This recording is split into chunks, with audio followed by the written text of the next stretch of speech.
Welcome to the Smart Weight Loss Coaching Podcast. I'm Dr. Lisa Olson, a board-certified weight loss medicine specialist and certified life coach. In this podcast, I'll share fresh insights and effective techniques for incorporating mindset, habit change, and proven science into your life. Are you ready to achieve sustainable weight loss, wellness, and longevity? Then let's jump in and lose weight the smart way. Welcome back. You might think that thin people have more willpower and self-control than people who carry excess weight, but I would disagree. While people who successfully manage their weight may score high on measures of self-control and restraint, what we find is that they don't really tap into that self-control as a way to manage their food choices or exercise. Instead, people who are tip-top weight managers have created habits that don't require motivation or willpower. Imagine you're in the mood for something sweet. Let's say some cookies, but you have a habit of not going down the cookie aisle at the grocery store. Since it's your habit not to buy cookies, you probably won't have them in your house. Now, taking a pass on eating cookies doesn't require any effort at all. If the desire for cookies strikes at 9 p.m., I don't know about you, but there's no way that I'd feel like making a batch of cookies from scratch at that time of night, nor would I want to drive to the grocery store. This example came to mind because I never go down the cookie aisle at the grocery store. I don't use any superhuman strength or willpower to avoid that aisle. Rather, it just doesn't even occur to me to go there because I never do. That wasn't always the case, however. When I was a young adult, I would go up and down every single aisle at the grocery store. And in the soda aisle, I'd buy Diet Mountain Dew. And in the cookie aisle, I'd sometimes buy Pepperidge Farm cookies or Little Debbie snacks. In the frozen dessert aisle, I'd occasionally buy ice cream. Each of these decisions was the result of a lot of mental wrangling. Should I or should I not buy the cookies, the soda, the ice cream? So much drama and so much food noise. I can't say I exactly remember when I stopped going up and down those three aisles, but I can tell you that whatever effort it took was short-lived because it registers as a 0 on the effort scale now, and that's been true for decades. Maybe it took 6 to 12 weeks of reminding myself not to go down those aisles, and eventually I just got into a new routine. You've probably noticed that with a big life change, like living in a new place, starting a new job, or getting into a new relationship, you've probably made habit changes, for better or for worse. You know what I did wrong back in 2016 when we moved to a new house? I started occasionally going down the ice cream aisle at my new grocery store. This was years after I stopped doing that. And you can probably guess what that means. Now, there often is negotiating going on in my brain when I go to that grocery store. I have to make a decision about whether or not I'm going to go down the ice cream aisle. I usually don't, but occasionally I do. Am I losing my willpower? No, I have the same amount of willpower I've always had, or always lacked, whichever way you want to think about it. Here's something funny. I never go down the ice cream aisle at the Whole Foods grocery store near my house. I've read every label on every vanilla ice cream brand they carry, and all of them are ultra processed. So I just decided those ice creams aren't for me, and it's effortless to stick to the habit of not going down that ice cream aisle. My challenge is at the local Jewel grocery store. That's where I invite myself to make a decision. Am I going down the ice cream aisle or not? I find it fascinating that I don't experience desire for ice cream at the Whole Foods grocery store because I've neutralized that temptation. By creating a habit of never going down the ice cream aisle there, I've set up my environment to support my goals. It takes no self-discipline at all.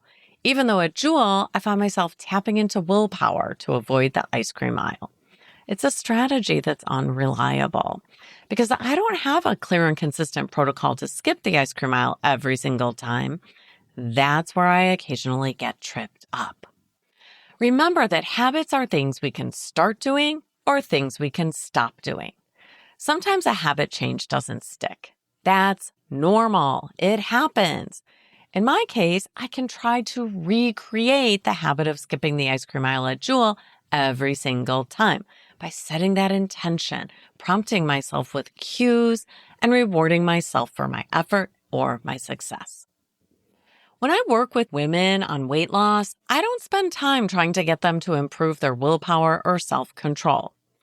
It's just such an unreliable and easily depleted resource. It's a much smarter approach to work on our habits. Before we talk more about how to curate helpful habits and extinguish those that aren't serving you, let's hear a quick word from our sponsor. Just kidding. It's still me, Dr. Lisa Olson, physician and founder of Smart Weight Loss Coaching. Someone recently asked me why she should join the Smart Weight Loss Coaching program since she's already listening to the podcast. Here are 3 strong reasons. Number 1, we make hard work fun. Who says weight loss and maintenance of weight loss has to be tedious? I think getting healthy should be a blast, or at least interesting. Number 2, you'll actually learn way more about weight loss, longevity, and health because we dive deep inside the membership in a way we can't do in these short podcast episodes. And number 3 is that while passive listening is awesome, and I'm glad you're here doing it, nothing compares to engaging. In the Smart Weight Loss Coaching membership, you're no longer passively listening. You're actively taking on challenges to transform your weight with the support of an entire community of like-minded women. So please head over to smartweightlosscoaching.com and register today. All right, we're back. Remember, people who successfully manage their weight typically do so based on healthy automatic habits, not willpower. They might set up their environment to make the healthy habits the easy ones. For example, if you want to start eating a piece of fruit as your afternoon snack, maybe you'll start putting a fruit bowl on your kitchen counter rather than a cookie jar. Now the apple habit is the easy habit to follow. It becomes your default. I'm thinking about a client, let's call her Anne, who wanted to start exercising but was always comparing herself unfavorably to her sister, who worked out nearly every day. I would not say that Anne's sister is more disciplined or has more motivation or willpower than Anne. When I look at all of the things Anne has done in her career, I see plenty of evidence that she has self-control and discipline. I would suggest that her sister did something smart when she created an exercise habit that propels her to get up every morning before work to exercise without even thinking about it. There's no negotiation. She just wakes up and works out. Self-control involves putting yourself in the right situations to develop the right habits, perhaps working at it for a number of weeks or months, and then letting those habits take over so they no longer require attention. You'll eventually do them almost effortlessly, which I think is very motivating and inspiring news to hear. You don't have to convince yourself to brush your teeth before going to bed at night, right? Brushing teeth is just a habit you've created that takes no willpower, no self-control, and that creates no drama for you. Once upon a time, someone had to help you decide to make that a habit.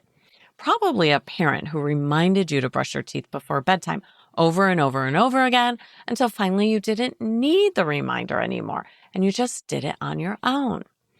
That automaticity is something we can create around any habit we want to nurture.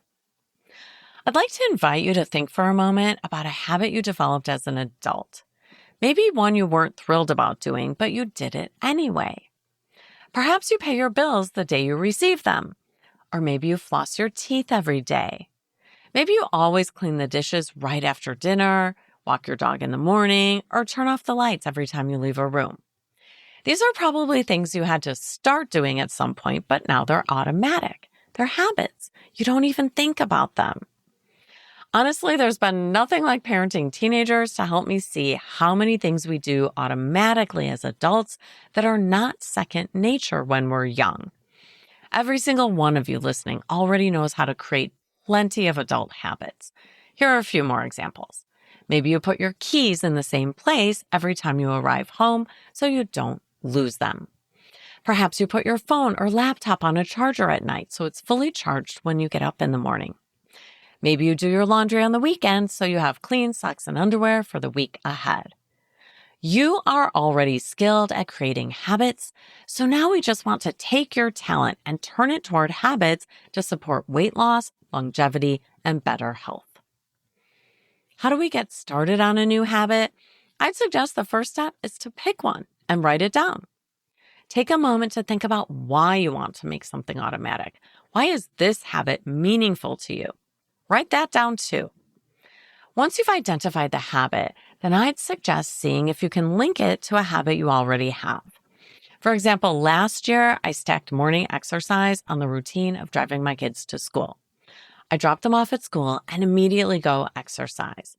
By linking or stacking these habits, I was more likely to remember the new habit and stick to it. What about you? Try to think about a habit that already exists that you can link your new habit to. You might have learned about habit stacking and temptation bundling from James Clear's 2018 book, Atomic Habits. Temptation bundling is linking a habit you want to create with something you already love to do, something tempting. For me, that's listening to audiobooks or podcasts. I link working out with listening to a book, and that makes me eager to exercise. Another way to get started on a new habit is to reward yourself for your effort or your success.